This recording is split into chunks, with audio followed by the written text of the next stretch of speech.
أعوذ بالله من الشيطان الرجيم.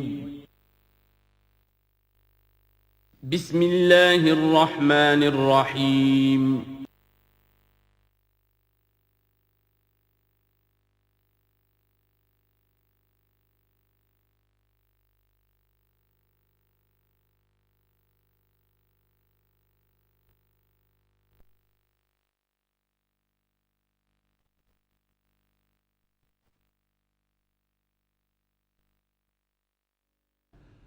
الحمد للہ وکفیٰ والصلاة والسلام علی عبادہ الذین اصطفیٰ خصوصاً علی افضلہم وخاتم النبیین محمد الامین وعلی معین. اما بعد فاعوذ باللہ من الشیطان الرجیم. بسم اللہ الرحمن الرحیم. رب اشرح لي صدري ويسر لي امري واحلل عقدة من لساني يفقهوا قولي. اللهم ربنا انس وحشتنا في قبورنا وارحمنا بالقرآن العظيم. اللهم اجعله لنا اماما ونورا وهدى ورحمة. اللهم ذكرنا منه ما نسينا وعلمنا منه ما جهلنا وارزقنا تلاوته آناء الليل وآناء النهار واجعله لنا حجة يا رب العالمين آمین. کل دو نشستوں میں تعارف قرآن کے ضمن میں جن عنوانات پر گفتگو ہو چکی ہے ان میں سے ایک تشنا رہا قرآن حکیم کی ترتیب اور تقسیم. اس کی تدوین کے بارے میں گفتگو ہماری مکمل ہو چکی تھی کہ قرآن حکیم کی تدوین 3 مراحل میں مکمل ہوئی. اولاً خود حضور صلی اللہ علیہ وسلم نے اللہ تعالیٰ ہی کے حکم سے قرآن مجید کو مرتب کر دیا اور اس مرتب شکل میں امت کو منتقل کیا.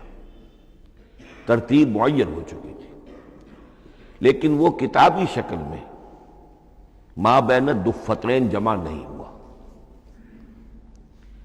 اس کے بعد دوسرا مرحلہ آیا حضرت ابوبکر صدیق رضی اللہ تعالی عنہ کے عہد خلافت کے دوران، جب بہت سے حفاظ شہید ہو گئے جنگ یمامہ میں تو تشویش پیدا ہوئی کہ قرآن حکیم کو کتابی شکل کے اندر مرتب بھی کر لیا جائے، جمع کر لیا جائے. چنانچہ یہ کام حضرت ابوبکر صدیق کے عہد خلافت میں پورا ہو گیا اور اس کے لیے مصحف کا نام حضرت عبداللہ ابن مسعود کی تجویز پر حضرت ابوبکر صدیق رضی اللہ تعالی عنہ نے طے کیا. لیکن اس کے چونکہ ابھی پڑھنے کے انداز میں لوگوں کو کافی آزادی دی گئی تھی کہ اپنے اپنے لہجے کے مطابق لوگ پڑھ سکتے ہیں، تو اس سے محسوس ہوا کہ اب اس کے لکھنے کے انداز میں بھی فرق آ رہا ہے. تو اس لیے ضرورت محسوس ہوئی کہ اس کا ایک اسکرپٹ، ایک رسم الخط جو متفق علیہ ہو، اجماعی ہو، وہ طے کر دیا جائے. چنانچہ یہ تیسرا مرحلہ حضرت عثمان رضی اللہ تعالی عنہ کے عہد خلافت میں طے پایا. اسی لیے اس کو اب مصحف عثمانی کہتے ہیں، اس لیے کہ وہ رسم الخط اب ہمیشہ ہمیش کے لیے طے ہے. اس کے آفیشیل نسخے تیار کیے گئے اور بڑے بڑے شہروں میں جو بھی اس وقت اس مسلمان ممالک تھے ایک ایک نسخہ بھیج دیا گیا اور باقی نسخے جو ہیں وہ طرف کر دیے گئے. تو اس طریقے سے گویا کہ ربع صدی کے اندر اندر یہ تینوں مرحلے جو ہیں مکمل ہو گئے ہیں. اور جیسا کہ میں نے عرض کیا، سب تسلیم کرتے ہیں کہ جو قرآن آج ہمارے پاس ہے وہ وہی ہے بعینہ جو محمد الرسول اللہ نے اپنی امت کو دیا تھا. البتہ جہاں تک قرآن کی ترتیب اور تقسیم کا تعلق ہے، بعض باتیں تو میں بیان کر چکا ہوں، ان کا صرف اجمالی اعادہ کروں گا. نمبر 1 یہ کہ قرآن کی جو بیسک یونٹ ہے، بنیادی اکائی، وہ آیت ہے. آیت کو ہم جملہ نہیں کہہ سکتے، آیت کو ورس نہیں کہہ سکتے، مصرع نہیں کہہ سکتے، اس کی اسی اصطلاح کو ہمیں ریٹین کرنا ہوگا. آیتیں چھوٹی بھی ہیں، بڑی بھی ہیں. آیتیں صرف حروف مقطعات پر بھی مشتمل ہیں اور مرکبات ناقصہ پر بھی مشتمل ہیں، پورے جملے کی ایک آیت بھی ہے اور کئی جملوں پر ایک آیت بھی مشتمل ہے۔ یہ تمام امور توقیفی ہیں، یعنی حضور صلی اللہ علیہ وسلم کے بتانے پر موقوف علیہ، ان میں کسی کے اجتہاد کو، کسی منطق، کسی گرامر، کسی نحو، کسی بیان کے کسی اصول کو کوئی دخل نہیں۔ جہاں تک آیتوں کی تعداد کا تعلق ہے وہ مختلف فی ہے، وہ اتفاقی نہیں ہے، اس لیے کہ 6,500 کے لگ بھگ آیات ہیں۔ فرق کیوں ہے؟ ایک بڑا فرق تو اس وجہ سے واقع ہو جاتا ہے کہ تمام سورتوں کے آغاز میں جو آیت بسم اللہ لکھی ہوئی ہے اس کے ضمن میں ایک اختلاف ہے کہ آیا ہر مرتبہ اس آیت کو کاؤنٹ کیا جائے یا نہ کیا جائے۔ صرف ایک سورت ہے سورہ توبہ جس کے شروع میں آیت بسم اللہ نہیں ہے، باقی 113 سورتوں کے آغاز میں بسم اللہ لکھی ہوئی ہے، تو بعض حضرات اس کو سمجھتے ہیں کہ یہ کاؤنٹ نہیں کی جائے گی، بلکہ یہ تو در حقیقت صرف سورتوں کے درمیان فصل اور فرق قائم کرنے کے لیے یہ آیت بسم اللہ لکھ دی گئی ہے۔ تو آپ سمجھیے کہ جو اس پہ اختلاف ہوگا تو 113 کی عدد کا فرق تو اسی سے واقع ہو جائے گا۔ بعض اور مقامات پر بھی آیات کی تعداد میں قدر اختلاف ہے وہ روایات ہی کی بنیاد پر، کسی شخص کو خود یہ حق حاصل نہیں ہے کہ وہ اس میں کوئی فرق کر سکے، تبدیلی کر سکے۔ بہرحال 6,500 کے لگ بھگ آیات ہے قرآن حکیم کی۔ آیتیں مل جل کر سورتوں کی شکل میں ہیں، ان کی تعداد متفق علیہ ہے 114۔ سورت سور سے بنا ہے، سور کے معنی فصیل ہے، گویا کہ ہر سورت جو ہے وہ اللہ تعالیٰ کے علم، معرفت، حکمت کا ایک شہر ہے۔ سورتوں میں آیات کے باہمی ربط کے حوالے سے اس کے معنی کے اندر اور اس کی حکمتوں کے اندر اضافہ ہوتا ہے، ربط آیات، اور جس طریقے سے کہ مختلف موتیوں کو پرو دیا جائے ایک دھاگے میں، اس سے ہار وجود میں آئے، جو ترتیب ہوگی موتیوں کی اس سے ان موتیوں کا حسن دوبالا ہو جائے گا۔ ایسے ہی معاملہ آیات قرآنیہ کا ہے کہ جو ایک سورت کے اندر ہے اور ہر سورت کا ایک مرکزی مضمون یا عمود ہوتا ہے اور تمام آیتیں اس سے منطلق اور اس سے منسلک ہوتی ہیں۔ ان سورتوں کے بعد جیسا کہ میں نے عرض کیا، دور صحابہ میں ہمیں صرف ایک اصطلاح اور ملتی ہے، حزب اور یا منزل۔ وہ اس سہولت کے لیے کہ اگر ایک ہفتے میں پورا قرآن ختم کرنا ہو، اس کی تلاوت مکمل کرنی ہو تو روزانہ ایک حزب پڑھ لیا جائے۔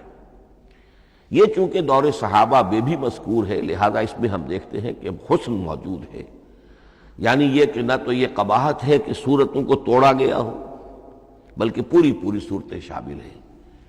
کوئی مصنوعی مساوات قائم کرنے کی کوشش نہیں ہے، کوئی حزب نسبتاً تھوڑا سا زیادہ بڑا ہے، کچھ تھوڑا سا چھوٹا ہے، لیکن تقریباً مساوی ہے۔ خام خواہ کی کوئی مصنوعی مساوات قائم کرنے کی کوشش نہیں ہے، اور اس کے باوجود یہ حسن موجود ہے کہ سورہ فاتحہ کو اگر ہم علیحدہ رکھ دیں کہ وہ پورے قرآن حکیم کے لیے ایک دیباچہ اور مقدمہ ہے، تو پہلے حزب یا پہلی منزل میں 3 سورتیں، دوسرے میں 5، تیسرے میں 7، چوتھے میں 9، پانچویں میں 11، چھٹی میں 13، یہ سیڑھی ہے بالکل۔ اور جو آخری حزب مفصل کہلاتا ہے، اس میں چونکہ آخری پارے میں آپ کو معلوم ہے چھوٹی صورتیں ہیں تو تعداد 65 ہے، وہ بھی جو آخری تعداد ہے 13 اس کا ملٹیپل ہے۔ بہرحال یہ حزب یہ بھی دور صحابہ میں اس کا تذکرہ ہمیں ملتا ہے۔ البتہ جو مزید تقسیم کی چیزیں ہمارے ہاں معروف ہیں وہ بات کی چیزیں، رکوعوں میں طویل صورتوں کو تقسیم کیا گیا تاکہ ایک رکعت میں اگر طویل صورت میں سے کوئی آیات پڑھنی ہے تو اس طرح پڑھی جائیں کہ مضمون ٹوٹے نہ۔ یہ حجاج ابن یوسف کے زمانے میں یہ کام ہوا ہے اور بڑے غور و فکر سے ہوا، اور واقعتاً محسوس ہوتا ہے کہ معنوی جو ربط اور تعلق ہے اس کو ملحوظ رکھا گیا ہے۔ لیکن جو دوسری تقسیم ہمارے ہاں معروف ہو گئی ہے وہ پاروں کی ہے، اول تو یہ معلوم نہیں کہ یہ تقسیم کب ہوئی، مجہول الزمان ہے یہ۔ نمبر 2 یہ کہ اس میں یہ زیادتی بھی نظر آتی ہے کہ سورتوں کی فصیلیں توڑ دی گئی ہیں، گویا کہ ایک مصنوعی مساوات قائم کرنے کے لیے کہ 30 دن میں اگر قرآن مجید ختم کرنا ہو، ہر مہینے میں ایک ختم قرآن کوئی شخص کرنا چاہے تو روزانہ ایک پارہ پڑھ کر، لیکن یہ کہ اس میں وہ حسن موجود نہیں ہے، بلکہ یہ قباحت موجود ہے کہ صورتوں کاٹ دی گئی۔ اس کے بعد اب جو بات مجھے عرض کرنی تھی وہ یہ ہے کہ زیادہ عرصہ نہیں گزرا کہ قرآن حکیم کی ترتیب اور تقسیم کے ضمن میں ایک اور حقیقت سامنے آئی ہے، اور یہ حقیقت یہ ہے کہ قرآن حکیم کی سورتوں کے گروپس ہیں۔ اب یہ چونکہ ایک بالکل ماضی قریب کا معاملہ ہے، اس سے پہلے یہ ذکر موجود نہیں تھا۔ اول تو یہ بات بھی مان لیجئے کہ قرآن مجید میں ترتیب اور نظم، اس کے بارے میں ہمارے اسلاف نے نہ کوئی زیادہ محنت کی اور نہ انہوں نے سمجھا کہ اس میں کوئی خاص ربط ہونا ضروری ہے۔ لیکن یہ کہ عہد حاضر میں مولانا حمید الدین فراہی رحمۃ اللہ علیہ ہندوستان میں ایک ایسے عالم پیدا ہوئے کہ جنہوں نے نظم قرآن کو اپنا خاص موضوع بنایا کہ یہ جو آیات باہم جوڑی گئی ہیں تو آخر کوئی حکمت ہے، سورتوں میں جو ربط قائم کیا گیا ہے یقیناً حکمت پر مبنی ہے، ورنہ سب سے سیدھی ترتیب تو جیسا کہ میں نے کل عرض کیا تھا یہ ہوتی ترتیب نزولی سے قرآن کو مرتب کر دیا جاتا۔ لیکن یہ کہ سورتیں آپ کو معلوم ہے طویل سورتوں میں ایسا بھی ہے کہ وہ ایک وقت میں نازل نہیں ہوئی بلکہ متعدد اوقات میں، اور سورہ بقرہ جو ہے وہ تقریباً 2 سال میں اس کی جو تنزیل ہے وہ مکمل ہوئی۔ تو پھر کچھ آیتوں کو جوڑنا، کس کو کہاں رکھنا ہے، کس کو کہاں رکھنا ہے، تو یہ حضور صلی اللہ علیہ وسلم نے خود کیا ہے، اللہ تعالیٰ کے حکم سے کیا ہے، تو یہ چیزیں حکمت سے خالی تو نہیں ہو سکتی۔ تو انہوں نے اس کو خاص اپنا موضوع بنایا اور ان کے سامنے بعض حقائق آئے ہیں، وہ حقائق ہیں جو اب میں آپ کے سامنے بیان کر رہا ہوں۔ اس میں ایک اشکال ہو سکتا ہے، اسے میں چاہتا ہوں کہ پہلے رفع کر دوں کہ یہ چیز اگر ہمارے اسلاف کے نظر میں نہیں آئی اور ان کی توجہ ادھر نہیں ہوئی تو یہ تو گویا کہ ایک بڑی مشکوک سی بات ہوگی۔ قرآن مجید کے علم کے ضمن میں گویا کہ متقدمین کے فہم پر ہمیں کچھ طعن کرنا ہوگا، لیکن یہ بات درست نہیں ہے۔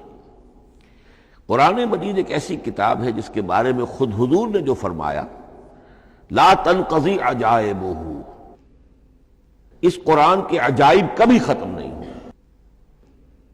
ولا یخلق عن کثرت الرد، بار بار کے پڑھنے سے اس پر کوئی پرانا پن، کوئی بوسیدگی طاری نہیں ہوگی، ولا یشبع منہ العلماء، اور کبھی اہل علم اس سے سیری محسوس نہیں کریں گے۔ تو قرآن مجید لا تنقضی عجائبہ، جیسے جیسے دنیا آگے بڑھ رہی ہے، تمدن آگے بڑھ رہا ہے، علم انسانی جو ہے مادی فزیکل سائنسز کا علم آگے بڑھ رہا ہے، قرآنی حقائق اور مبرہن ہو رہے ہیں، اور واضح ہو رہے ہیں، اور نکھر رہے ہیں۔ بہت سی باتیں ہمارے اسلاف کے علم میں نہیں آ سکتی تھی، اس لیے کہ ابھی انسانی معلومات کا دائرہ بہت ہی محدود تھا۔ ذوالقرنین کون تھے؟ اب چونکہ تاریخ مفسرین کے علم میں نہیں تھی تو سکندر اعظم کو سمجھا گیا کہ ذوالقرنین ہے، حالانکہ سکندر کی شخصیت اور ذوالقرنین کی وہ شخصیت جو قرآن میں بیان ہوئی ہے دونوں میں کوئی مناسبت ہے ہی نہیں۔ اسی طریقے کا معاملہ یہ کہ نظم قرآن کا ایک پہلو کہ جو ابھی پوری طریقے سے آشکارا نہیں ہوا تھا، یہ دور وہ ہے کہ جس میں اللہ کی فضل و کرم سے وہ بات بھی اب کھل کر سامنے آئی ہے، اور اس سے در حقیقت توثیق ہو رہی ہے حضور کے اس فرمان کی کہ لا تنقضی عجائبہ، اس کے عجائب کبھی ختم نہیں ہوں گے۔ انسان محنت کرے گا، کوشش کرے گا، یہ ہیروں کی ایک ایسی کان ہے جس میں سے اور ہیرے نکلتے چلے جائیں گے۔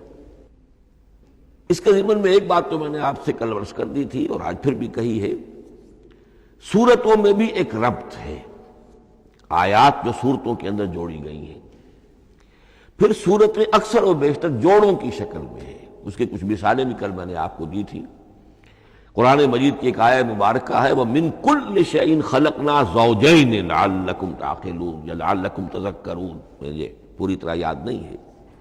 ہم نے ہر شے کو جوڑوں کی شکل میں پیدا کیا، اگرچہ اس کو چونکہ قرآن مخلوق نہیں ہے ہم اس پر اس کا اطلاق نہیں کریں گے، لیکن من کل شیء خلقنا زوجین، اس میں اس قدر کیٹیگوریکل سٹیٹمنٹ ہے کہ معلوم ہوتا ہے کہ یہ اصول اتنا اللہ تعالیٰ کے ہاں اتنا پسندیدہ ہے کہ قرآن مجید کی صورتوں میں بھی یہ صورتوں کے بھی جوڑوں کی شکل میں ہونا یہ بہت ہی اظہر من الشمس ہے۔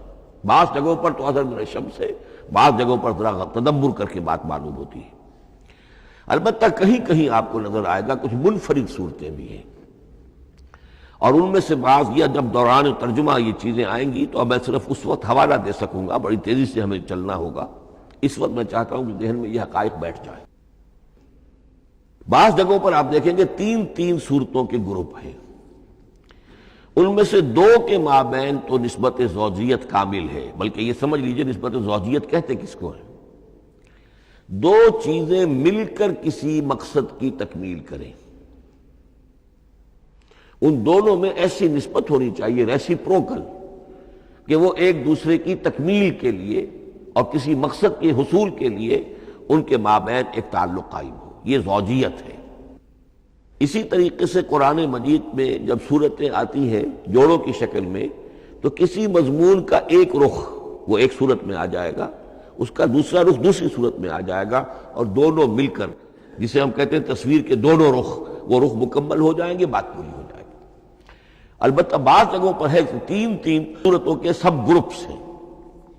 میں اس معاملے میں گروپ کا لفظ ریٹین کر رہا ہوں اس لیے کہ قدیم تو یہ تصور تھا نہیں، جدید اصطلاح ہے، تو اس میں چونکہ اب بہت سے الفاظ انگریزی زبان کے اب اردو میں آ گئے ہیں کہ اس کی جگہ کوئی اور بہت ہی کوئی کوشش کر کے لفظ آیا جائے تو وہ شاید زیادہ عام فہم نہیں ہوگا، یا عام فہم ہے۔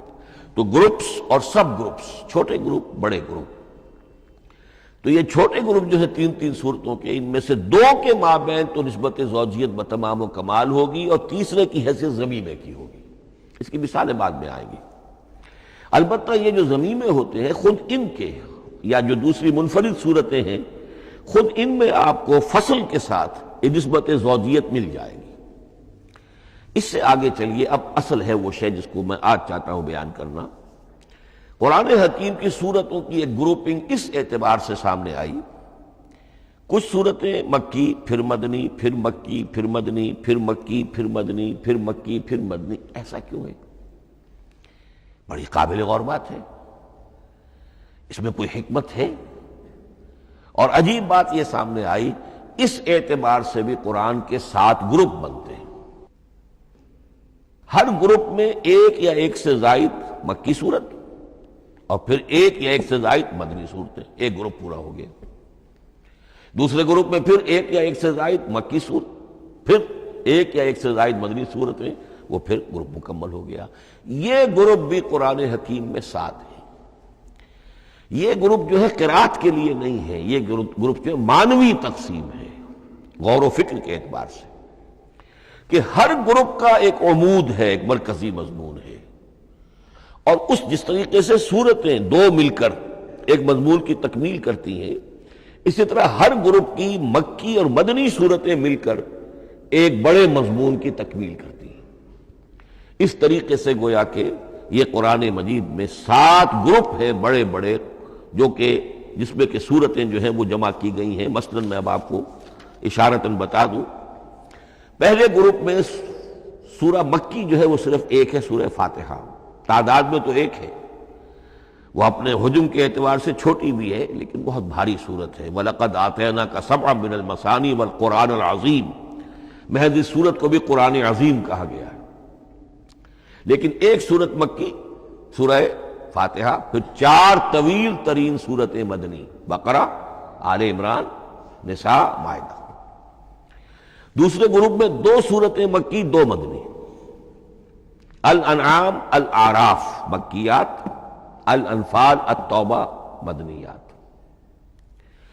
تیسرا گروپ چلتا ہے، 14 صورتیں مسلسل چلی جا رہی ہیں مکی، سورہ یونس سے، سورہ یونس، سورہ ہود، سورہ یوسف، سورہ رعد، سورہ ابراہیم، چلتے جائیے، سورہ حجر، سورہ نحل، سورہ بنی اسرائیل، سورہ کہف، سورہ مریم، سورہ طٰہٰ، سورہ انبیاء، سورہ حج اور سورہ مومنون، 14 صورتیں۔ اب آئی ایک مدنی صورت، سورہ نور۔ یہ تیسرا گروپ مکمل ہو گیا۔ چوتھے گروپ میں بھی یہی بات آپ کو نظر آئے گی۔ الفرقان سے سورہ سجدہ تک 8 صورتیں مکی ہیں، اور پھر ایک صورت آتی ہے سورۃ الاحزاب، وہ مدنی ہے۔ اب یہ جو ایک ایک صورتیں آئی ہیں، سورہ نور اور سورہ احزاب، ہر شخص کو اندازہ ہو جائے گا یہ آپس میں جوڑے کی شکل رکھتی ہیں، ان کے مضامین بہت ایک دوسرے سے مشابہ ہیں، بہت مشابہ ہیں۔ لیکن یہ کہ وہ اس طریقے کا جوڑا نہیں ہے کہ اسی گروپ میں ان کا جوڑا موجود ہو، اس کا جوڑا جو ہے وہ دوسرے گروپ میں ہے۔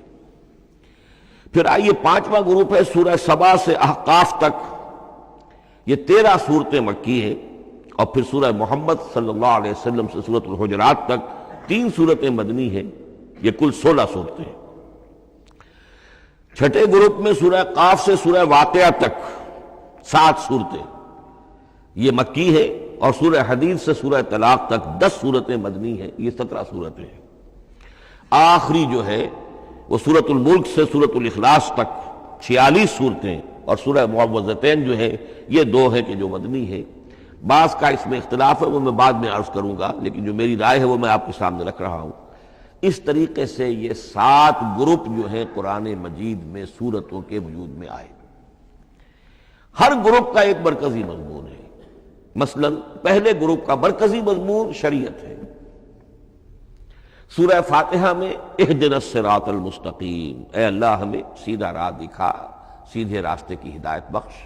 اب وہ سیدھا راستہ کیا ہے؟ شریعت خداوندی، شریعت الہی، اور شریعت مکمل ہو جاتی ہے ان 4 صورتوں میں۔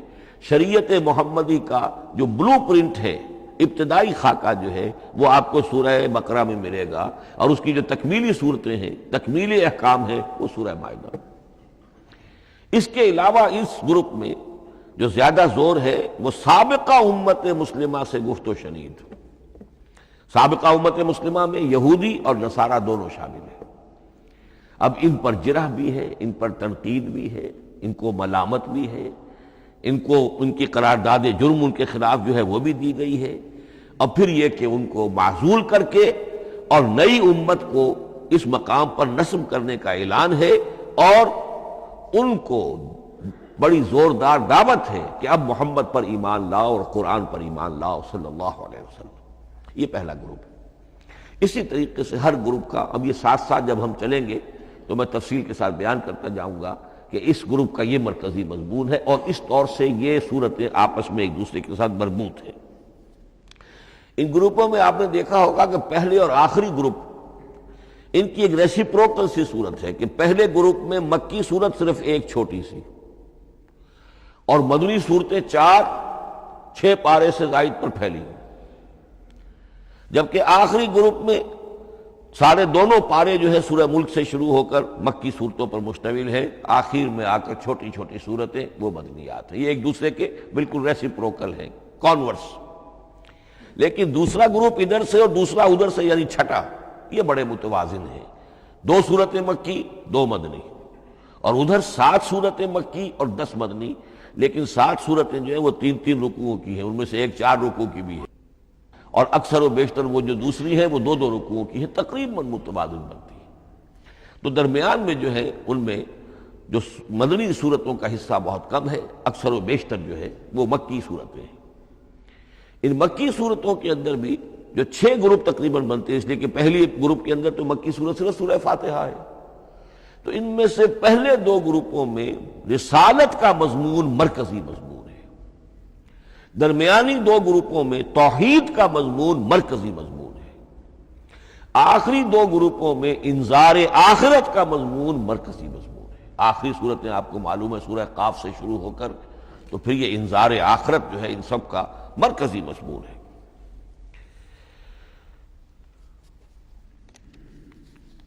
مدنی قرآن جو ہے یہ بھی آپ نوٹ کر لیجئے کہ کل قرآن کا 1/3 ہے تقریباً، اور اس 1/3 کا 2/3 پورا کا پورا پہلے گروپ میں آ گیا ہے۔ سورہ بقرہ، سورہ آل عمران، سورہ نساء، سورہ مائدہ۔ باقی تو پھر جا کے سورہ احزاب، سورہ نساء، پھر 3 چھوٹی صورتیں، پھر آخر میں 2 بہت چھوٹی چھوٹی صورتیں، سورہ انفال اور سورہ توبہ۔ لیکن یہ کہ یہ 2/3 جو ہے مدنی قرآن کا حجم بالکل پہلے ہی اس گروپ کے اندر آ گیا ہے۔ اس کی بھی حکمت ہے، کیوں مدنی صورتوں کو پہلے رکھا گیا؟ میرے علم میں نہیں ہے کہ اس موضوع پر کسی شخص نے گفتگو کی ہو سوائے محمد مارمڈیوک پکتھال کے۔ میرے علم کی حد تک ہو سکتا ہے کہ کسی اور مفسر نے، کسی محقق نے کوئی بات کہی ہو، اس سے بھی زیادہ وزنی کہی ہو، لیکن میرے علم کی حد تک مارمڈیوک پکتھال نے اپنے جو ترجمہ کیا ہے انگریزی میں، اس کے دیباچے میں اس موضوع پر گفتگو کی ہے، بہت ہی عمدہ بات کہی ہے۔ انہوں نے کہا کہ جب یہ قرآن نازل ہو رہا تھا تو اصل اہمیت ایمان کی تھی، پہلے لوگ ایمان لائیں اور پھر جو ایمان لائے ان کو پھر احکام دیے گئے کہ یہ کرو اور یہ نہ کرو، یہ حلال ہے، یہ حرام ہے، یہ فرض ہے، وغیرہ وغیرہ۔ لیکن جب ایک امت وجود میں آ گئی، امت کے وجود میں آنے کے بعد اب نسلاً مسلمان پیدا ہو رہے ہیں، ان کے ہاں اب ضرورت پہلے اسلام کی ہے، چاہے بچہ چھوٹا ہی ہے پہلے اسے احکام سکھائے جائیں گے، بچہ چھوٹا ہی ہے نماز پڑھنی سکھائی جائے گی، بچہ چھوٹا ہی ہے روزہ رکھنا سکھایا جائے گا۔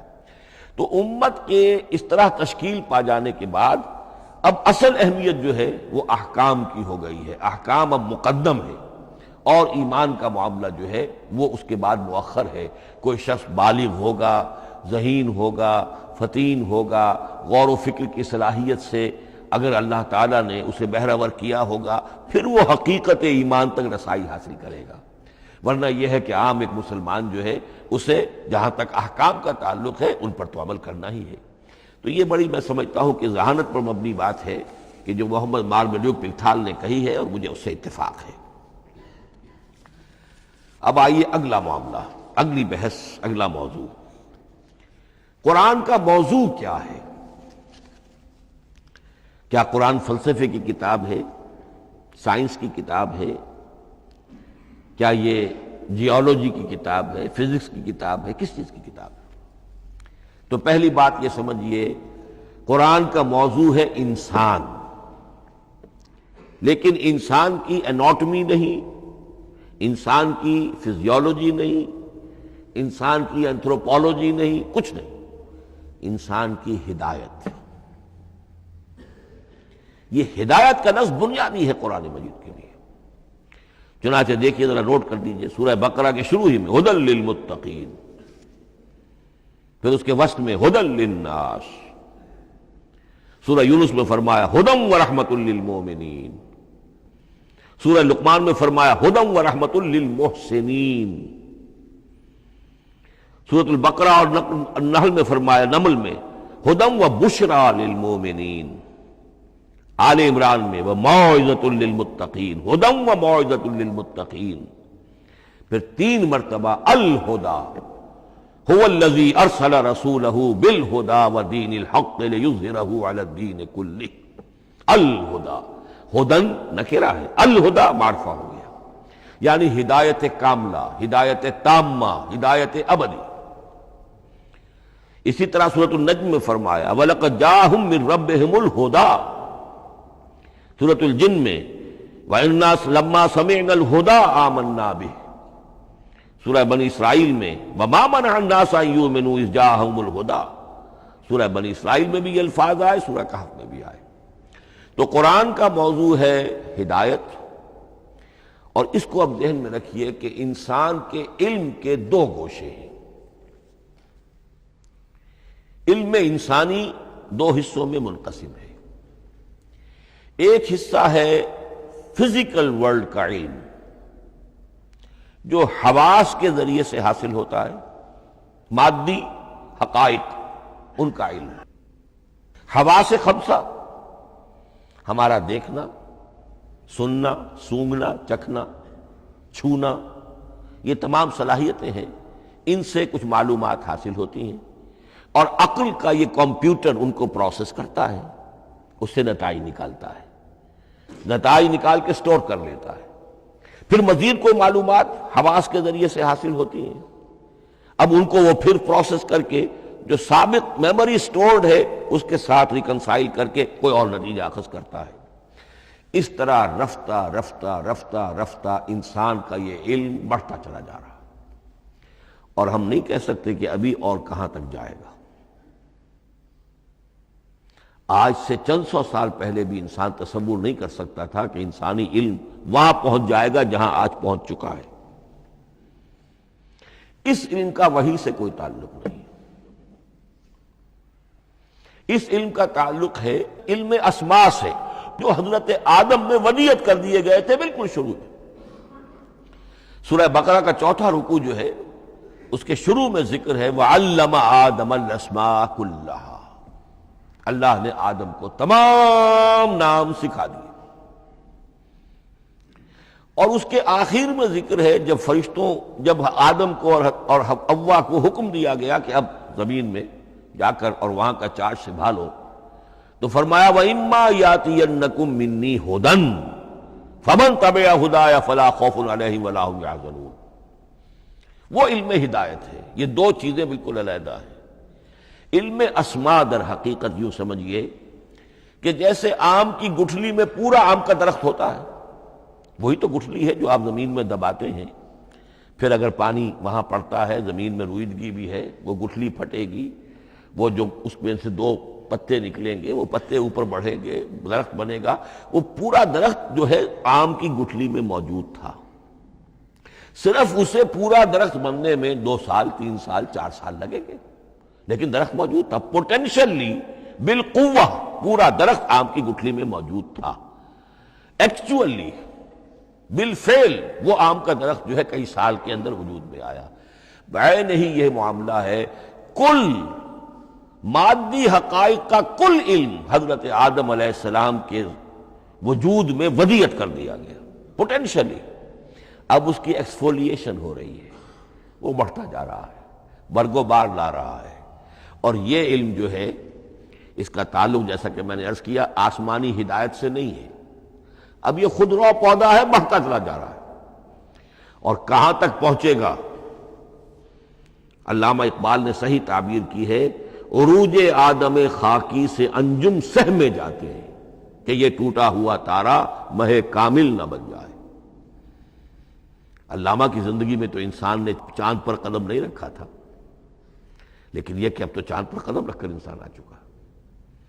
تو عروج آدم خاکی سے انجم سہمے جاتے ہیں کہ یہ ٹوٹا ہوا تارا مہ کامل نہ بن جائے۔ یہ ہے انسانی علم۔ اس انسانی علم کے ساتھ اگر وہ علم وہی علم ہدایت نہ ہو تو یہ علم جو ہے بجائے خیر کے شر بن جاتا ہے۔ آج وہ شیطانی قوت بن چکا ہے، وہ علم ہلاکت کا سامان بن چکا ہے، تباہی کا ذریعہ بن چکا ہے۔ لیکن اس کے ساتھ دوسری بات ضروری تھی جو کہ وحی کے ذریعے سے آنے والا علم تھا، فَإِمَّا يَأْتِيَنَّكُم مِّنِّي هُدًى فَمَن تَبِعَ هُدَايَ فَلَا خَوْفٌ عَلَيْهِمْ وَلَا هُمْ يَحْزَنُونَ۔ یہ علم الہدایت جو ہے یہ در حقیقت قرآن حکیم میں آ کر مکمل ہو گیا ہے۔ اس کے لیے بھی میں چاہتا ہوں کہ بات آپ سمجھ لیں، اس میں جو ارتقاء ہوا ہے، پہلی کتابیں نازل ہوئیں ان میں بھی ہدن تو تھی۔ کل بھی میں نے آپ کو آیت سنائی تھی سورہ مائدہ کی، انا انزلنا التوراۃ فیہا ھدی و نور، ہم نے تورات نازل کی تھی، اس میں ہدایت بھی تھی، نور بھی تھا۔ اسی رکوع میں 7واں رکوع ہے وہ سورہ مائدہ کا، انجیل کے بارے میں، فیہ ھدی و نور، اس میں بھی ہدن بھی تھی، ہدایت بھی تھی، نور بھی تھا۔ لیکن یہ ہدایت اور یہ نور درجہ بدرجہ ترقی کر رہا ہے، یہاں تک کہ کامل ہوا ہے، قرآن میں آ کر الہدا بن گیا ہے۔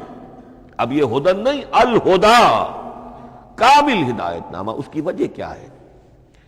دیکھیے، ایک بچے کو اگر آپ تعلیم دینا چاہتے ہیں تو اس کی ذہنی سطح کو محفوظ رکھے بغیر تو نہیں دے سکتے۔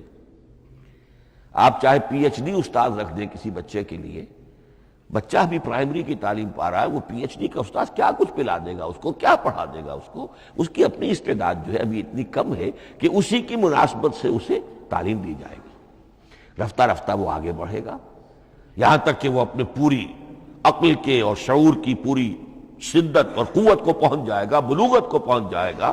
اب اسے آخری علم پڑھایا جائے گا، اب اسے فلسفہ پڑھایا جائے گا۔ پہلے وہ ہسٹری پڑھ رہا تھا، اب فلسفی آف ہسٹری پڑھے گا۔ اس حوالے سے تدریجاً اللہ تعالیٰ نے تورات میں صرف احکام ہے، حکمت ہے ہی نہیں۔ انجیل میں حکمت ہے، احکام ہے ہی نہیں۔ دونوں مل کر ایک بات کو مکمل کرتی ہیں۔ تورات میں صرف احکام ہے، حکمت ہے ہی نہیں۔ جیسے کہ میں نے عرض کیا تھا، بچے کو آپ بتا دیتے ہیں بھئی روزہ ٹوٹ جاتا ہے اس طریقے سے، روزے کا مطلب یہ ہے اب دن بھر کھانا کچھ نہیں ہے، چاہے بچہ ابھی 6 سال کا ہے، 7 سال کا ہے، 8 سال کا ہے، آپ بتا رہے ہیں احکام تو دے دیے جائیں، یہ کرو یہ نہ کرو، یہ ڈوز ہیں یہ ڈونٹس ہیں۔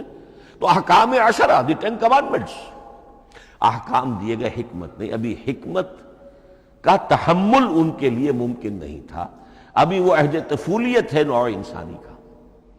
یوں سمجھیے کہ آج سے 3500 سال قبل کا انسان، 1400 قبل مسیح میں تورات دی گئی ہے حضرت موسیٰ علیہ السلام کو۔ اب یہ 2000 مسیح آنے والا ہے تو 3400 سال پہلے کی بات ہے، تو انسانی ذہن ابھی جس سطح پر تھا، یہاں تک کہ 2000 سال پہلے حضرت مسیح علیہ السلام کے بھی یہ الفاظ انجیل میں موجود ہیں، اب بھی موجود ہیں۔ اپنے حوارین سے آپ نے فرمایا تھا ابھی مجھے تم سے اور بھی بہت سی باتیں کہنی تھیں، مگر ابھی تم ان کا تحمل نہیں کر سکو گے، جب وہ فارقلیت آئے گا تو تمہیں سب کچھ بتائے گا۔ یہ پیشین گوئی تھی محمد الرسول اللہ صلی اللہ علیہ وسلم۔ ابھی تم تحمل نہیں کر سکتے، ابھی 600 برس اور چاہیے تمہاری ذہنی بلوغت کے لیے۔ تو الہدا مکمل ہوا ہے قرآن حکیم میں آ کر۔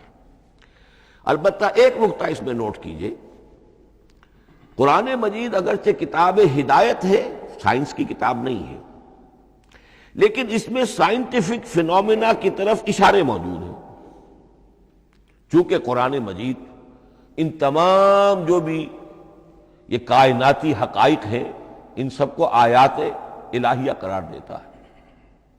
ان فی خلق السماوات والارض واختلاف اللیل والنہار والفلک التی تجری فی البحر بما ينفع الناس وما انزل اللہ من السماء من ماء فاحیا بہ الارض بعد موتها وبث فیہا من کل دابۃ وتصریف الریاح والسحاب المسخر بین السماء والارض لآیات لقوم یعقلون۔ یہ سب نشانیاں ہیں اللہ کی قدرت، اللہ کی عظمت، اللہ کے علم کامل، اللہ کی حکمت بالغہ، سب نشانیاں۔ تو یہ جو فزیکل فینومینا ہے ان کی طرف قرآن ریفر کرتا ہے۔ بعض حقائق وہ ہے کہ جن کا تعلق اسٹرانومی سے ہے، کل فی فلک یسبحون، یہ تمام اجرام سماویہ جو ہیں یہ اپنے اپنے مدار میں تیر رہے ہیں، معلوم ہوا ہر شے حرکت میں ہے۔ انسان پر تو ایک دور ایسا گزرا ہے وہ یہ سمجھتا تھا زمین ساکن ہے اور سورج حرکت کر رہا ہے، پھر ایک دور آیا کہا نہیں سورج ساکن ہے، زمین حرکت کرتی ہے، اس کے گرد چکر لگاتی ہے، اور آج ہمیں معلوم ہوا ہر شے حرکت میں ہے، ہر شے۔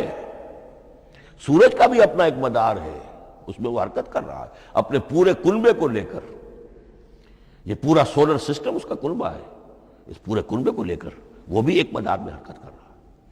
تو معلوم کل فی فلک یسبحون۔ اب یہ کل کا لفظ جس طرح منقع ہو کر، جس طرح مبرہن ہو کر، جس شان کے ساتھ آج وہ حویدہ ہوا ہے، واضح ہوا ہے، آج سے پہلے انسان کو معلوم نہیں تھا۔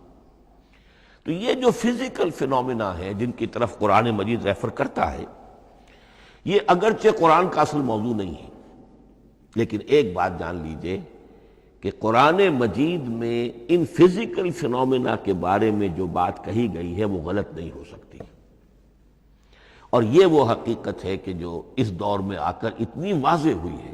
آپ نے نام سنا ہوگا ڈاکٹر مورس بکائی کا، یہ فرانسیسی سرجن تھے، انہوں نے مطالعہ کیا، کمپیریٹو اسٹڈی کی قرآن بائبل دونوں کی، بائبل سے مراد اولڈ ٹیسٹمنٹ نیو ٹیسٹمنٹ دونوں، اور وہ اس نتیجے پر پہنچا کہ پورے قرآن میں کوئی ایک لفظ ایسا نہیں ہے جسے ہماری ساری سائنسی انکشافات میں سے کسی نے غلط ثابت کیا، جبکہ تورات میں بے شمار چیزیں ایسی ہیں کہ سائنس انہیں غلط ثابت کر چکی ہے۔ The science, the Quran and the Bible. اب یہ بات بڑی اہم ہے، اس کو بڑی خوبصورت انداز میں ڈاکٹر رفیع الدین مرحوم نے کہا ہے کہ یہ کائنات اللہ کا فعل ہے، عمل ہے، اس کی تخلیق ہے، اس کی تدبیر ہے، اور قرآن اللہ کا قول ہے۔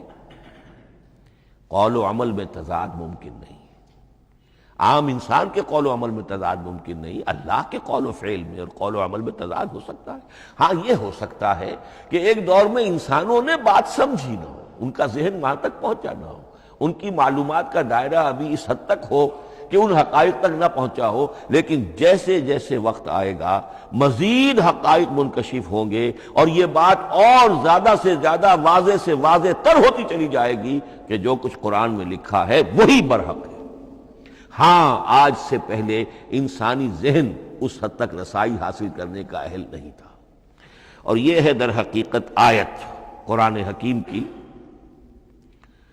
یہ سورہ حامیم السجدہ کی لاسٹ بٹ ون آیت ہے، سنریہم آیاتنا فی الآفاق وفی انفسہم حتی یتبین لہم انہ الحق، ہم انہیں دکھاتے چلے جائیں گے اپنی نشانیاں آفاق میں بھی انفس میں بھی، سنریہم آیاتنا فی الآفاق وفی انفسہم حتی یتبین لہم، یہاں تک کہ یہ بات پوری طرح نکھر کر مبرہن ہو کر ان کے سامنے واضح ہو جائے گی انہ الحق، کہ قرآن حق ہے۔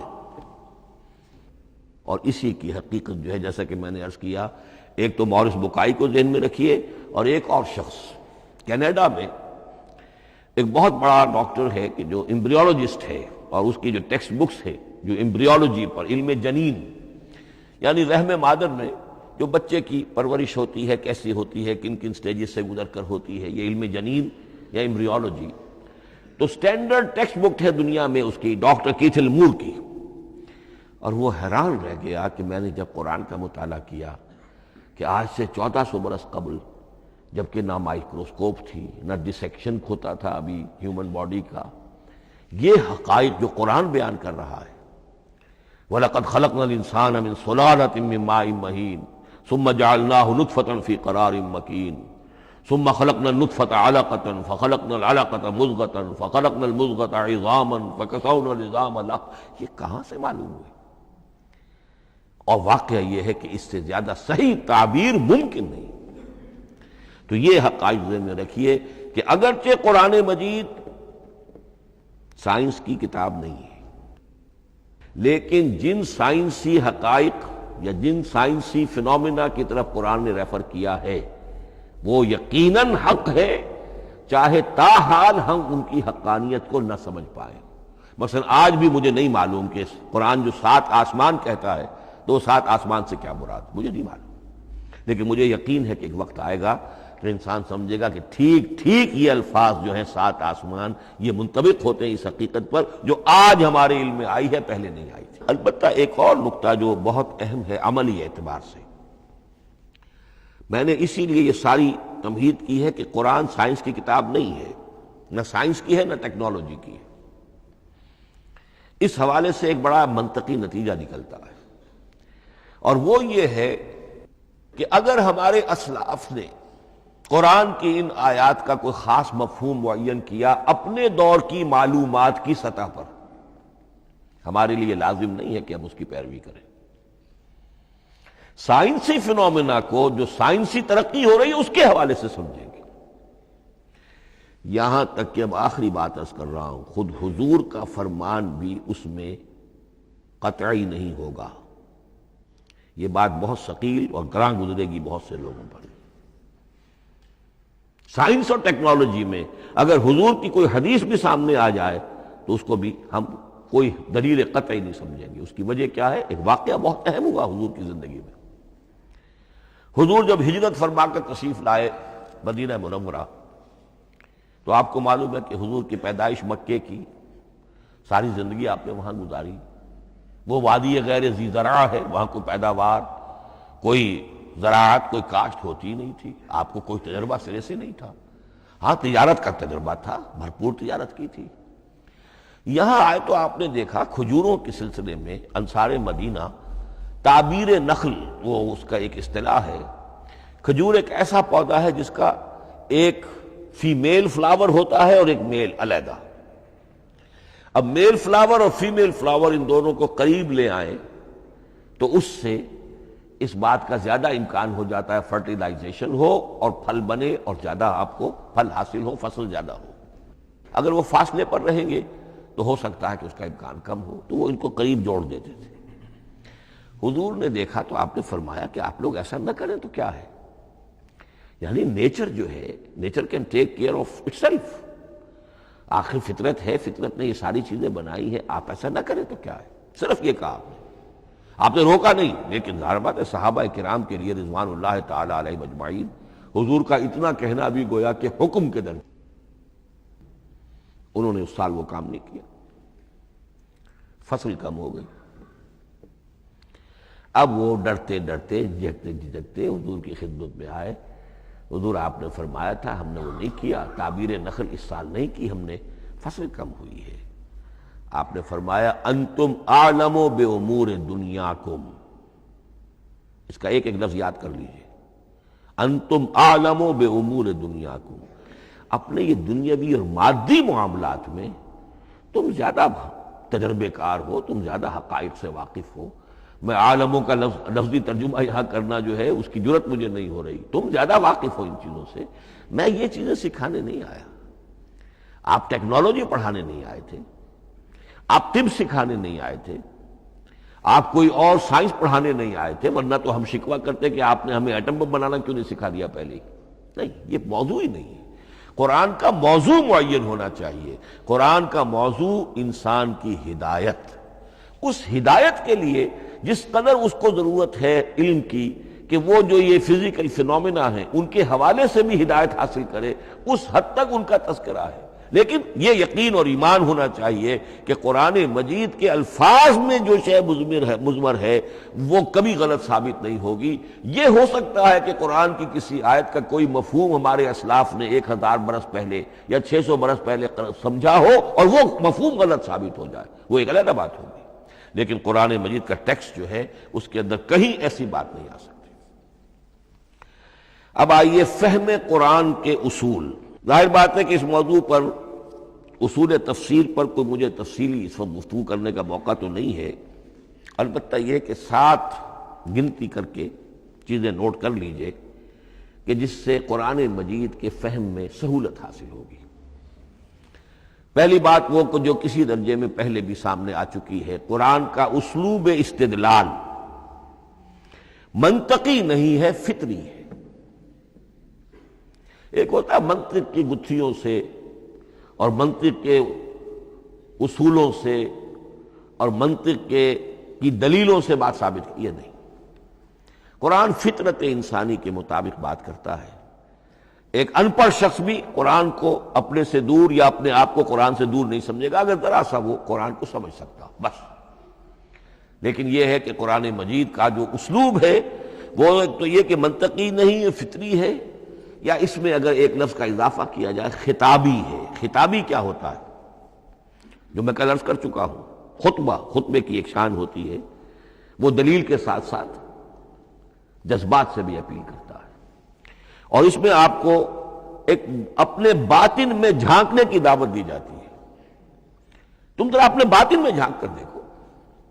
بعض آیات ایسی ہیں، بڑی پیاری آیات ہیں، افی اللہ شک فاطر السماوات والارض، بس کیا اللہ کی ہستی میں بھی کوئی شک ہو سکتا ہے جو آسمانوں اور زمین کا پیدا کرنے والا ہے؟ غور کرو، سوچو۔ تو یہ صرف آپ کے دروں بینی، آپ کو اپنے اندر جھانکنے کی دعوت ہے۔ اسی طرح اَإِنَّكُمْ لَتَشْهَدُونَ أَنَّ مَعَ اللَّهِ آلِهَةً أُخْرَىٰ، کیا واقعتاً تم اس کی گواہی دیتے ہو کہ اللہ کے ساتھ کوئی اور بھی الہ ہے؟ یہ گویا کہ کسی کے آنکھوں میں آنکھیں ڈال کر پیئرسنگ آئیز کے ساتھ کسی سے سوال کرنا، کیا واقعی؟ اور اس میں در حقیقت کون سی ہے پس منظر میں؟ یہ بنائے ہوئے ڈھکوسلے ہیں، ان پر خود تمہارا دل مطمئن نہیں ہے۔ تم کہتے تو ہو یہ ہمارا عقیدہ ہے اور یہ ہماری بات ہے اور یہ ہمارا موروثی عقیدہ ہے، ھذا ما وجدنا علیہ آباءنا، ہم نے آباء، لیکن واقعتاً غور تو کرو، کیا واقعی تم گواہی دیتے ہو کہ اللہ کے سوا کوئی اور الہ بھی موجود ہے؟ اس کو آپ کہیں گے خطابی انداز۔ نمبر 2، قرآن حکیم میں 2 طرح کی آیات ہیں، محکمات اور متشابہات۔ یہ سورہ آل عمران کے شروع میں یہ بہت اہم مضمون جو ہے وہ آ گیا ہے۔ هو الذی انزل علیک الکتاب منہ آیات محکمات ہن ام الکتاب واخر متشابہات، آل عمران آیت نمبر 7۔ اب یہ جو متشابہات ہیں یہ کون سی ہیں اور محکمات ہیں وہ کون سی ہیں، اس کو ذہن میں رکھیے۔ نمبر 1، محکم قطعی، تمام جتنی بھی آیات احکام ہیں وہ محکم ہیں، یہ کرو یہ نہ کرو، یہ جائز یہ حرام، آیات احکام محکم، اسی ایک مادے سے لفظ بنا ہے یہ، محکم بھی اور احکام حکم۔ البتہ عالم غیب کی ساری خبریں متشابہات میں سے، عالم غیب ہو، عالم ارواح ہو، عالم برزخ ہو، عالم آخرت ہو، ان کے تمام حقائق یہ متشابہات میں سے، ان کو ہم حقیقتاً سمجھ نہیں سکتے، ہمارا تجربہ ہی نہیں، ہمارا کوئی مشاہدہ ہی نہیں۔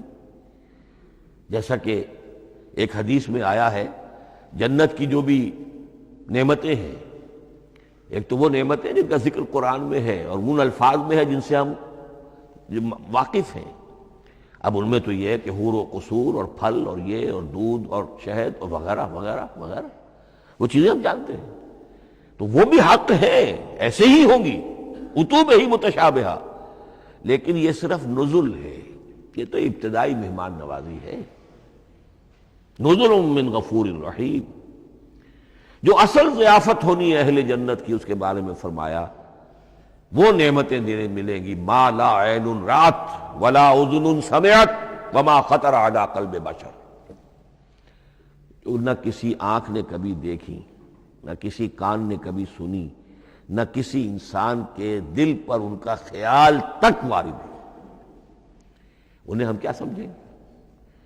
تو عالم برزخ، عالم آخرہ، عالم غیب، عالم ارواح، ان کی تمام چیزوں کو ہم آیات متشابہات میں سے سمجھیں گے۔ البتہ یہ جو سائنٹیفک فنومینا والی باتیں ہیں مادی علوم کی، ان میں یہ ہے کہ متشابہ اور محکم ہونے کا معاملہ بدلتا چلا جا رہا ہے۔ جب تک وہ ہمارا سائنسی علم وہاں تک نہیں پہنچا تھا، وہ آیت ابھی متشابہ تھی، سمجھ میں نہیں آ رہی تھی، لیکن اب جب کہ وہ بات وہاں پہنچ گئی اور کھل گئی بات، اب معلوم ہوا کل فی فلک یسبحون، اب یہ آیت محکمات میں آ گئی، اب یہ وہ بات نہیں رہی کہ جس کا صحیح مفہوم سمجھنا ہمارے لیے مشکل ہو۔ تیسری بات، تفسیر اور تعویل میں کیا فرق ہے؟ تفسیر کا عام طور پر لفظ استعمال ہوتا ہے لفظی طور پر، الفاظ کی بحث، نحوی بحث، قواعد گرامر جو ہے ان کے حوالے سے جو بحث کی جائے گی وہ تفسیر ہے، اور اس کی اصل حقیقت اور مدلول کو سمجھنے کی جو کوشش کی جائے گی وہ تعویل ہے۔ تو یہ دو الفاظ جو ہیں یہ مختلف ہو گئے، تفسیر اور تعویل۔ نمبر 4، تعویل عام اور تعویل خاص، یہ بہت اہم موضوع ہے۔ دیکھیے قرآن مجید نازل ہوا ایک خاص ٹائم اینڈ سپیس پس منظر میں، آج سے 1400 برس قبل 610 عیسوی سے لے کر 632 عیسوی تک نازل ہوا، حجاز میں نازل ہوا۔ اس کی ایک اولین مخاطب قوم تھی، وہ ان پڑھ قوم تھی، پڑھے لکھے شاذ الشاذ کالمعدوم کے درجے میں تھے، وہاں فلسفے کا سوال نہیں، کوئی منطق کی بات نہیں، کچھ بھی نہیں، اور اولین مخاطب وہی ہیں، اور جو بھی حالات ہیں اس وقت کے ان کے حوالے سے بات کی جا رہی ہے۔ اب قرآن مجید کی ہر آیت پر اولاً غور ہوگا اس اعتبار سے، جب یہ نازل ہوئی ہے تو اس کا اس وقت کیا مفہوم سمجھا گیا، اس خاص کانٹیکسٹ میں، ٹائم اینڈ سپیس کانٹیکسٹ میں کیا مفہوم سمجھا گیا، یہ ہے تعویل خاص۔ لیکن اب دوسری طرف دیکھیے، یہی کتاب ہدایت ہے ابد الآباد تک کے لیے، اسی کتاب کو 20ویں صدی عیسوی کے انسان کے لیے بھی ہدایت نامہ بننا ہے۔ اگر دنیا طویل ہے اور 500 برس تک ہے تو 25ویں صدی عیسوی کے انسان کے لیے بھی ہدایت نامہ یہ کتاب بننی ہے۔ یہ عرب کے امیین کے لیے ہدایت نامہ تھی تو ایران کے فلسفیوں کے لیے بھی تو ہدایت نامہ تھی۔ لہذا ان الفاظ کے اندر یہ قرآن کے اعجاز کا وہ پہلو ہے جو بہت نمایاں ہے کہ ان الفاظ کے اندر کہ جو ایک خاص کانٹیکسٹ میں نازل ہوئے اور اس وقت ان کا ایک معین مفہوم سمجھا گیا، انہی میں وہ عموم بھی موجود ہے کہ اسی سے ہمیشہ کے لیے ہدایت اخذ کی جا سکتی ہے۔ اس کو ہم کہیں گے تعویل عام، اس کانٹیکس سے ذرا نکال کر اب اس آیت کے الفاظ، اس کا در و بست، اس کا ما سبق، اس کے بعد ما بعد، سیاق و سباق، اس کے حوالے سے بیٹھ کر بات کی جائے۔ تعویل خاص میں شان نزول پیش نظر رہے گا، تعویل عام میں اس آیت کے الفاظ، ان کا در و بست اور آیت کا سیاق و سباق، یہ زیادہ زیر بحث رہے گا۔ تو معلوم ہوا کہ یہ دونوں چیزیں اپنی اپنی جگہ اہم ہیں۔ نہ تو انسان صرف تعویل خاص تک اپنے آپ کو محدود کر لے، اگر وہ کرے گا تو گویا کہ وہ صرف اس دور کا قرآن پڑھ رہا ہے، آج کا قرآن وہ نہیں پڑھ رہا۔ قرآن کے اندر تو واقعتاً یہ شان ہے کہ میں جس کے لیے الفاظ یہ استعمال کیا کرتا ہوں کہ ہر دور کے افق پر ایک خورشید تازہ کے مانند طلوع ہوگی یہ کتاب۔ معلوم ہوگا آج کا قرآن ہے، یہ ہمیں آج ملا ہے قرآن، اور گویا کہ آج جو ہمیں مسائل درپیش ہے ان کا حل ہے جو یہ قرآن پیش کر رہا ہے۔ یہ اس کا اعجاز ہے، یہ اس کا کمال ہے۔ اس اعتبار سے نوٹ کیجئے تعویل خاص اور تعویل عام، یہ الفاظ چونکہ بار بار دورہ ترجمہ آئیں گے تو اس لیے میں نے ان اصطلاحات سے چاہا کہ آپ واقف ہو جائیں۔ ایک اور اس میں بات سمجھنے کی ہے تذکر اور تدبر۔ قرآن سے بنیادی ہدایت حاصل کر لینا، اس کے لیے قرآن انتہائی آسان ہے۔ وَلَقَدْ يَسَّرْنَا الْقُرْآنَ لِلذِّكْرِ فَهَلْ مِن مُدَّكِرٍ۔ ذرا سی انسان کو عربی آتی ہو کہ براہ راست قرآن کا مفہوم آپ کے ذہن اور قلب پر نازل ہوتا چلا جائے، بس قرآن کا اصل جو پیغام ہے، جو اس کی اصل ہدایت ہے، اس کی تمثیل یوں سمجھیے کہ سمندر میں اگر کوئی آئل ٹینکر جو ہے ٹوٹ جائے تو میلوں جو آئل ہوتا ہے وہ سطح سمندر کے اوپر پھیل جاتا ہے، سطح پر رہے گا، نیچے تو جائے گا نہیں۔ تو یوں سمجھیے کہ قرآن مجید کا جو لب لباب ہے، لب لباب، وہ اس کی سطح پر موجود ہے، لیکن اس کے یہ مطلب نہیں ہے کہ صرف سطح ہی سطح ہے، اس کی گہرائی فیتم لس، اس کی گہرائی وہ ہے کہ جس کی کوئی حد نہیں۔ اب اس کے لیے تعمق، گہرائی میں غوطہ زنی کرنا، قرآن میں ہو غوطہ زن اے مرد مسلمان، اس کے اعتبار سے یہ دنیا کی مشکل ترین کتاب، اچھی طرح سمجھ لیجیے، اس کی تہ تک پہنچنا ممکن ہی نہیں۔ غلطی سے ہم کبھی کبھی کسی شخص کی مدح کرتے ہوئے کہہ دیتے ہیں فلاں شخص کو قرآن پر بڑا عبور حاصل ہے۔ ایک عالم دین نے یہ الفاظ میرے بارے میں کہہ دیے تھے، میں نے فوراً ٹوک دیا۔ میں نے کہا آپ کیا، یہ قرآن کی آپ نے گویا کہ قرآن مجید کی شان میں گستاخی کی ہے، قرآن کی توہین کی ہے۔ عبور کہتے ہیں ایک کنارے سے دوسرے کنارے کو چلے جانا، دریا عبور کر دیا، قرآن کے کنارے ہے ہی نہیں، یہ ناپیدا کنار سمندر ہے، اس سمندر کا کوئی کنارہ نہیں، نہ اس کی گہرائی اور نہ اس کے کنارے۔ لہذا پوری زندگی کوئی امام راضی ہو، کوئی زمخشری ہو، کوئی ہو، پوری زندگی کھپا کر بھی وہ یہ نہیں کہہ سکے گا کہ میں نے قرآن مجید کو بتمام و کمال سمجھ لیا ہے۔ معاذ اللہ، معاذ اللہ، معاذ اللہ، ناممکن۔ وراء الورا ثم وراء الورا، یہ ہے تذکر اور تدبر۔ اس کے لیے تو پوری زندگی انسان کھپائے، پورا وقت اس کے لیے لگائے، پوری صلاحیتیں کھپا دے، تب بھی وہ بہت سی جگہوں پر پھر بھی کہے گا واللہ عالم۔ امام رازی کو بھی نہ معلوم کتنے مقامات پر جا کر یہ کہنا پڑا ہے کہ اللہ بہتر جانتا ہے۔ اعلم ان ھذا المقام مقام غامض عمیق محیب، یہ مقام تو بہت محیب ہے، پرہیبت ہے، بہت گہرا ہے، بہت غامض ہے۔ امام رازی کہہ رہے ہیں، 30 جلدوں میں تفسیر لکھنے والا شخص۔ اقول قولی ھذا واستغفر اللہ لی ولکم ولسائر المسلمین والمسلمات۔